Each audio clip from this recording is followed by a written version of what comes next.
Teka lang, usapang networking tayo. Ano ba yung totoo?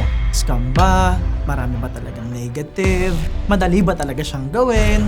Nasa taas lang ba talaga yung kumikita? Puro hype nga ba talaga? So if you are exploring network marketing right now, if you are looking for a non-traditional business, or maybe you are a network marketer who wants to succeed in this industry, watch the whole video because I'm gonna share with you the 5 network marketing myths. Start with number 1. Puro hype ang network marketing. Bago natin pag-usapan yung hype, yung pakitaan ng sports car, yung power payaman, yung re-recruiting ka after kang pasakayin sa kotse o pakitaan ng kotse, let's be honest and let's be real. Kailangan yung tandaan na walang masamang magpakita ng resulta. Especially yung totoong resulta. Okay? Halimbawa, may anak ka, tapos nag-birthday, di ba pipicturean mo? Di ba ipapakita mo? Kasi proud ka eh, pinaghirapan mo yun, ginastosan mo yun. Uminom ka ng kape, nag-Starbucks ka, nag-hotel ka. Di ba imamay story mo? Di ba ipopost mo? Di ba ipapakita mo sa mga tao? And maybe you are sharing experiences, maybe nagyayabang ka talaga, maybe nagpe-flex ka. Either way, it is your Facebook account and you are allowed to post anything that you want. It is your life. So hindi natin pwedeng pakialaman yung buhay ng ibang tao, especially how they want to express themselves, especially the results. May mga taong ang pinopost, resulta, mga happenings, magagandang pangyayari sa buhay nila, travel experiences, kotse, bahay, mga gastos nila, at may mga tao rin naman na puro negative yung pinopost, puro negative yung sinasabi, puro kalokohan yung sineshare. So ibig sabihin yung pagpa-flex, pagpapakita ng resulta, hindi lang sa network marketing nangyayari yan. May hype din ng e-commerce, may hype din ng real estate, may hype din ng pagbebenta ng insurance. There's a hype in everything. So i-define muna natin ano ba ang hype sa network marketing. Una, marami talagang yumaman sa network marketing. Marami talagang galing sa hirap na kumita. Napakarami talagang nagbago yung buhay. But the problem is, yung perspective ng mga tao when they hear stories, naha-hype sila masyado. At pag na-hype masyado yung tao, when they recruit people, hype na rin sila sa pagre-recruit. Ang naging focus na nila yung sports car. Ang naging focus na nila yung buhay na gusto nilang makuha. Nothing wrong with that except there's a problem with communication. There's a huge gap in the exchange of information. Hanggang sa nauso yung papahiramin ng kotse, tapos sasabihin ng leader or network marketer na kanya yon kahit hindi pa talaga kanya. Pinahiram lang ng may-ari or pinahiram ni upline para lang may maipakitang resulta. And it goes both ways. Anong ibig sabihin? May mga tao talaga na nanghahype ng resulta, pero meron kasi talagang mga customers, consumers, at prospects na hinahanapan ka rin ng resulta. Dalawa yan eh. Kaya may nagpapakita ng resulta kasi may naghahanap ng resulta. Ang totoo niyan, ang network marketer, pag hindi nagpakita ng resulta, ang tingin ng mga tao mahirap. Pag nagpakita ng resulta, ang tingin ng mga tao hype. So yung mga network marketer, saan sila lulugar? So the bigger question is, ano ba talaga yung hype? Ang totoong hype is this. Pag nagpakita sila ng falsified na cheque, manipulated na income, yung tipong inedit lang yung screenshot, yun yung hype. That's hyperbole. Ang masama, may mga network marketers na nagpapakita ng resultang hindi kanila. There are network marketers out there na 5 taon na, 10 taon na sa industriya, natural, napakalaki na ng income nila. At may karapatan silang ipakita yung resulta dahil pinaghirapan nila yon. Pero para sa akin, ano ba yung magandang gawin? If you wanna post, if you wanna flex, do it. Pero don't flex and recruit at the same time. Pero ano nga ba yung dapat gawin? Para sa akin, gawin mo kung ano yung gusto mo. As long as ethical yung ginagawa mo, legal ang ginagawa mo, wala kang tinatapakang ibang tao, at totoong resulta mo yung pinapakita mo, go for it. The world needs a daily dose of positivity. Social media, especially in the Philippines, is already toxic. So if we can create a culture that eliminates fear, a culture that celebrates the success of other people, diyan tayo magsisimulang maging mas fulfilled at masaya. So instead na magalit tayo sa mga network marketers na nagpakahirap, gamitin natin silang inspirasyon. And there's another kind of hype. May mga network marketers, probably disappointed or frustrated sila. Maybe, hindi pa nila nararanasang magkaroon ng resulta, and maybe they just want clout and attention. I've been seeing a lot of people bashing network marketers who are showing results. Uulitin ko, may kanya-kanyang strategy tayo sa pagkuha ng prospect. In my case, I'm driving a Porsche. I have passive income, I have commercial buildings, we have resorts, pero hindi natin siya ginagamit pang re-recruit. Pero minsan, nagpo-post din tayo, minsan nagmamay-day din tayo. Pero hindi natin siya gagamitin to recruit people. Or hindi nyo siya makikita lagi. Because we uploaded almost 39,000 videos already, kahit mag-upload ako ng 100 video about the Porsche, hindi nyo siya mapapansin. At para sa akin, the best you can do as a network marketer is to really share value. To focus on the value you can create in the marketplace. But if you want to show your results, go for it. Again, walang masama. Pero ito nga problema. Maraming nagpo-post ng negative, binabasag yung mga nagpapakita ng kotse at resulta. Masama yung pang-hype, puro na lang pakitaan ng kotse at sports car. Ito yung akin, guys. If you are saying na ang tamang way ng pagre-recruit is to not show the results and sports car, it will only be valid if you already have a sports car and you are not showing it to people. Valid lang yung argument mo na hindi okay mang-hype, mas okay yung nagkikreate ng value kung totoong nagkikreate ka ng value at hindi ka nagpapakita masyado ng resulta mo. But there will be a problem if binabasag mo yung mga taong may sports car at may resulta tapos ikaw wala. Kasi baka ang totoo, kaya hindi ka nang ha-hype, kaya hindi ka nagpapakita ng sports car, kaya hindi ka nagpapakita ng lifestyle kasi baka hindi ka kumikita. Basically, ano sasabihin sa'yo ng mga totoong network marketers? Binabasag mo kami, pero wala ka lang pambili.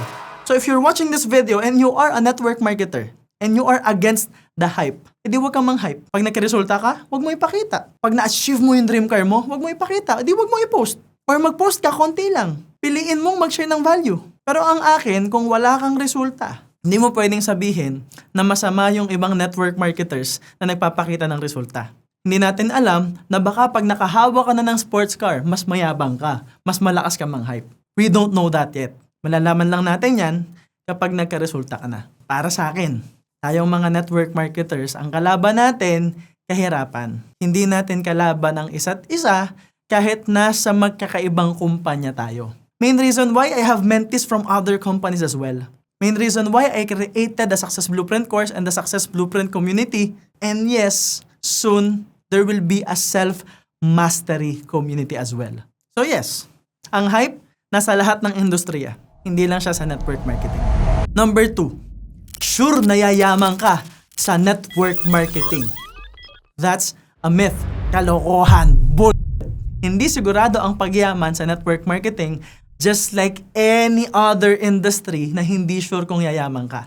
But the problem in the marketplace right now, especially yung nauso before, na baka dala-dala pa rin natin ngayon, yung false promises na 1% effort ka lang, pero 99% effort ako. Kailangan, para maging successful ang organization, maging successful ka, kailangan pareho kayong 100% effort para magtulungan kayo. Network marketing is a transformational business. You as an upline, if you are a network marketer, as an upline, your job is to transform the lives of your downline while transforming your life as well. So, proseso siya. At hindi madali ang proseso. So, hindi pwedeng 1% effort lang siya. Kasi pag sinabi mo at na-recruit mo siya, sa 1% effort lang siya, hindi siya tatagal sa network marketing dahil alam mo sa sarili mo, alam nating lahat na ang network marketing isa sa pinakamahirap gawin at pinakamasakit sa dibdib gawin dahil napakaraming negative sa labas. Napakaraming galit at negative sa industriya. So it's easy on the technical side, it's actually really hard on the personal side. So ang pinapatibay sa network marketing yung puso mo. So again, hindi sure, hindi guaranteed. Ang guarantee sa network marketing, number 1, mag-grow ka. Number 2, matututo ka. Number 3, kikita ka basta magtitake ka ng action at hindi ka magkikwit. Pero yung pagyaman, yung success, yung financial freedom, sa'yo nakasalalay yan, hindi yan nakasalalay sa industriya. Just like any other industry, the certainty and guarantee is within you, not in the industry itself. Nasa tao yan, nasa sayo yan. Wala yan sa kumpanya, wala yan sa industriya. Number 3, lahat ng network marketing pare-parehas lang. That's wrong in so many ways. Now, in my trainings, I've been telling people all businesses are the same. And when I say that, I'm talking about the patterns, how you operate the business, how you run the business. All the aspects of the businesses are the same. So pwede kang mag-copy-paste sa pagnenegosyo, sa diskarte ng pagnenegosyo. But if you are a startup entrepreneur, kung nagsisimula ka pa lang sa network marketing, or maybe you are exploring network marketing, hindi mo pwedeng isipin na lahat ng network marketing ay pare-parehas lang. You have to know your platform.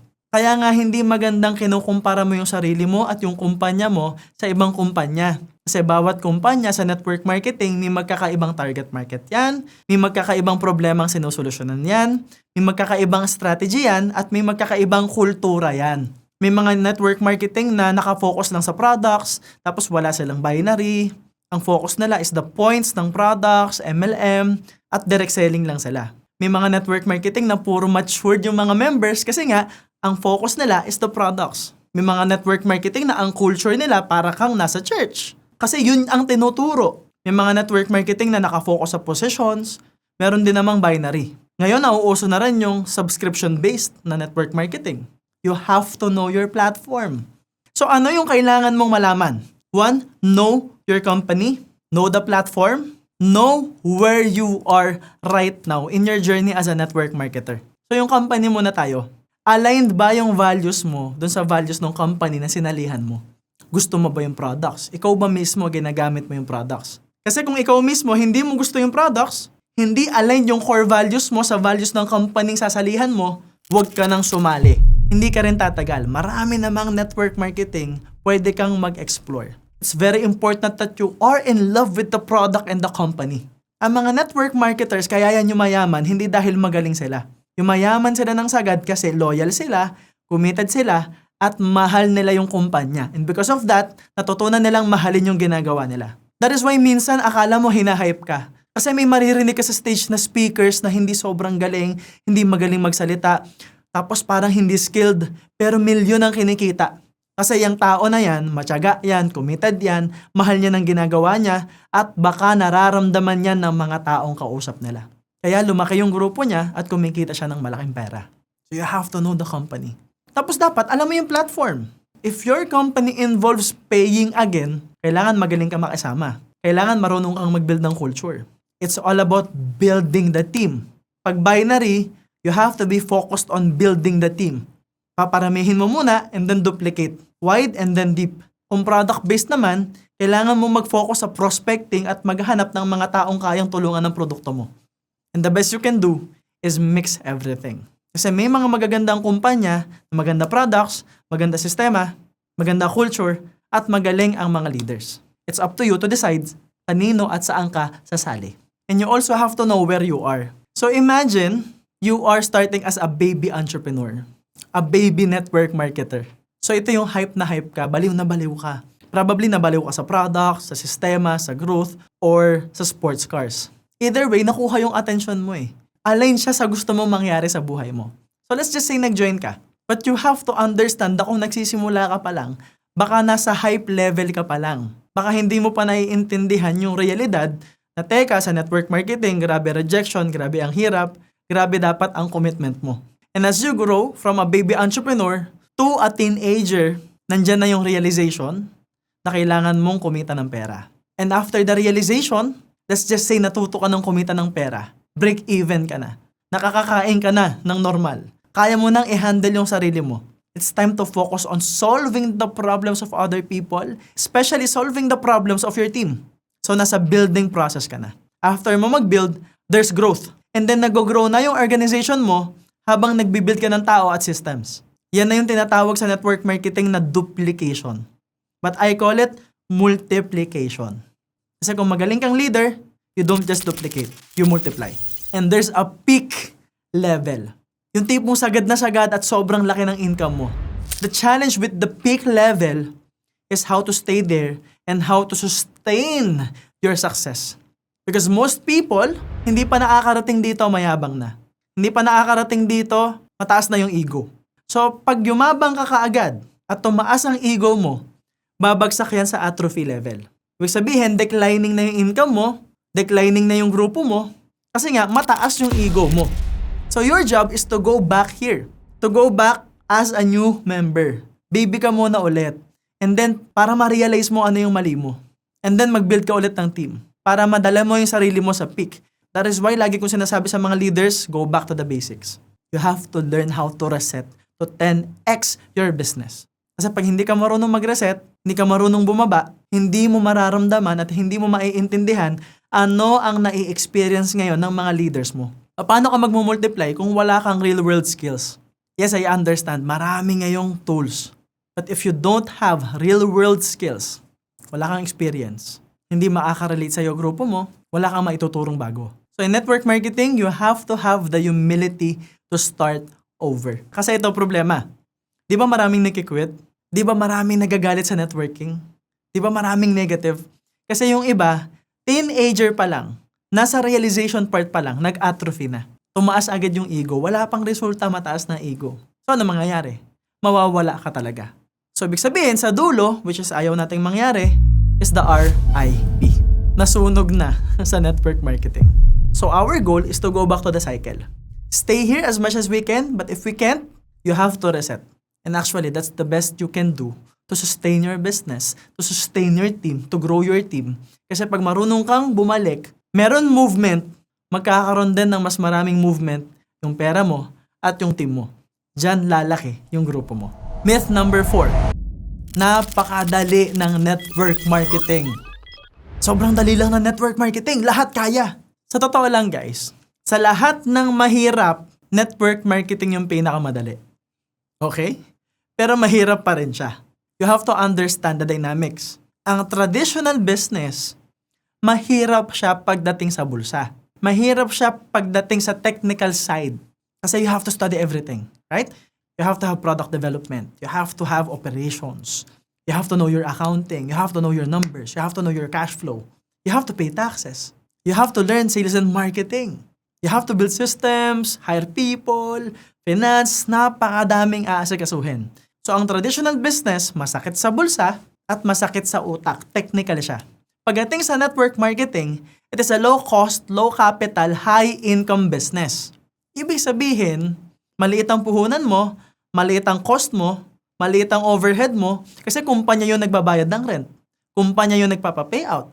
Kumpanya nag-aasikaso ng products. Kailangan mo na lang magbenta. Kailangan mo na lang mag-focus sa pagre-recruit. Kailangan mo lang mag-focus sa products, sa pag-share ng products, pagpapalaki ng team, at sa personal growth mo so that you can handle your team. But the thing is, kahit maliit yung cost niya at maliit yung puhunan niya, ang traditional business masakit sa bulsa, ang network marketing masakit sa dibdib. Kasi nga, people come and go. May nag-join, makikwit. May nag-join, after mag-quit, sisiraan ka. Magagalit sa'yo, babanatan ka, sisisihin ka. Sisisihin ng buong industriya pag hindi siya kumita, kahit wala naman siyang ginawa. May mga downlines ka after magkaresulta, mababatak yung kotse. May mga downlines ka na nung nagkaresulta, tumaas yung ego, naging negative mag-isip, naging toxic, nawala ng kotse, nabatak. Ikaw pa sisisihin. Or isisisi pa sa industriya. Dadagdag ngayon sa negativity ng network marketing. Napakaraming rejections. Mag-i-invite ka pa lang, nagchat-chat ka pa lang eh. Diba? Nag-hi ka pa lang sa messenger, naka-block ka na. Kakamustahin mo pa lang sila. Ini-introduce mo pa lang yung sarili mo. Sasabihin nila, networking ba yan? Hindi ako open-minded. O kaya, 4-letter word. Pass. Sabay block. So, ang network marketing, high intensity pagdating sa pain and struggles.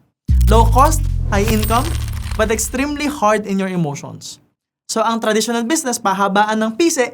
Pagdating sa puhunan, ang network marketing, pahabaan ng pasensya.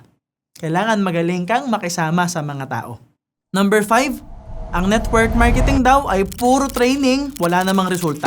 Puro motivation, wala namang resulta. Common sense lang. Kaya nga nagte-training kasi walang resulta. Kaya nga nagte-training para magka-resulta.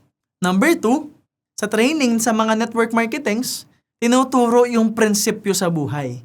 Kasi ang network marketing may sa bigla. But most people can't handle that. Na pag biglang lumaki yung grupo, biglang lumaki yung pera, biglang nagkapera, biglang nagtuloy-tuloy yung growth ng business, hindi nila kinakaya. Kaya tinuturuan agad ng principles, especially for your personal development. And number 3, remember this. Sabi nga ni Tony Robbins, the chokehold of any business is the psychology and the mindset of the leader. Business is 80% psychology, 20% mechanics. Tandaan mo, ang skills, tinuturo yan sa network marketing at madaling matutunan ang skills. Ang mahirap is not the learning of the skills but how often do you apply the skills. Kasi kahit sabihin na natin na magaling ka, kung hindi mo ginagamit yung galing mo, baliwala yon. Pangalawa, kahit sabihin na natin na mabilis mong na-pick up yung skills, kung pabebe ka, mali yung mindset mo, magkakamali ka rin ng execution. Next is, kung mali ang psychology at mindset mo, hindi ka rin naman matututo ng skills. Paano ka matututo kung meron kang maling attitude? Hindi ka willing makinig. And you have to understand, in terms of the trainings in network marketing are not motivation. Iba yung minomotivate ka sa ini-educate ka. Sa tinuturoan ka ng tools, nag-share sa'yo ng experiences, nag-share sa inyo ng frameworks and formulas. Kasi ang motivation, yung speaker, ang sasabihin lang niya, kaya nyo yan. Naniniwala ako sa inyo. Power, payaman. Kung ganun ang training, natural, motivation yun. Pero kung binibigyan ka ng tools, principles, frameworks, nag-share ng experiences para matuto ka, that's not motivation. Pwedeng na-motivate ka because of it, pero that's education. That's duplication. And that's the best way for you to learn. Learn from the experiences of other people. Yung mga taong nauna na sa'yo. So ngayon, meron kasing mga traditional network marketers, just like me, dyan ako lumaki, na ang focus is relationship, makipag-meet, mag-build ng culture, mag-serve sa mga tao. So basically, high cost lalo na pagdating sa time and effort. At meron ding mga bagong network marketers na ina-apply yung strategy sa e-commerce. Ito na yung mahilig gumamit ng AI, ng systems. So ngayon, ang nangyari, nahati siya. Kasi akala ng mga tao, magkalaban ang traditional network marketers sa mga modern networkers. That's wrong in so many ways. The traditional way of networking is centralized on building. The modern way of doing networking is centralized on earning and generating leads. So ibig sabihin, the best you can do is pagsabayin siya, pagsamahin siya. Save your time in prospecting, but that doesn't mean hindi mo imimit yung tao. That doesn't mean hindi ka magbibuild ng relationship. So yung taong nakuha mo sa online, dadalhin mo ngayon sa traditional way, magbibuild ka ng culture and relationship para masustain mo yung negosyo. So instead na magkalaban sila, kailangan magkaroon ng intersection between traditional and modern. And that intersection, pag napagsama mo yan, technology, tools, with the traditional way, the principles, building relationship, pag napagsama mo yan, that intersection right there will make you the most successful network marketer in the industry today. So sa mga nag-explore ng negosyo, if you want to be an entrepreneur, if you want to become a businessman in the future, network marketing is the best training ground for you, especially since maliit ang puhunan, pero high effort. So yung effort na binibigay sa malaking puhunan ng negosyo, pwede mo siyang i-invest sa network marketing. That way, matututo ka, marami kang may experience, marami kang mamimit na tao, matututo ka sa patterns na nakikita mo sa ibang tao, and that will be your foundation for your business. At ang good news, low cost. At sa mga kaibigan nating network marketers, comment if you agree, and you can also comment if you don't agree with the myths I shared with you. Ang mahalaga lang, ang mga networkers, hindi nag-aaway, kundi nagtutulungan. Kasi ang kalaban natin, kahirapan, hindi ang isa't isa. And if you find value in this video, and you wanna learn from me, let's just say you are a network marketer, and you don't wanna join my company, I would love to serve you in the Success Blueprint community. Guys, we have a lot of bonuses right now na naghihintay sa inyo. And I'm already mentoring network marketers in other countries and other companies as well. And we are creating massive results. All you have to do is to decide right now. So yun lang guys, this is the end of the podcast, and always remember that all I want is for you to become more successful and for you to reach the next level success. Again, my name is MJ Lopez and see you soon.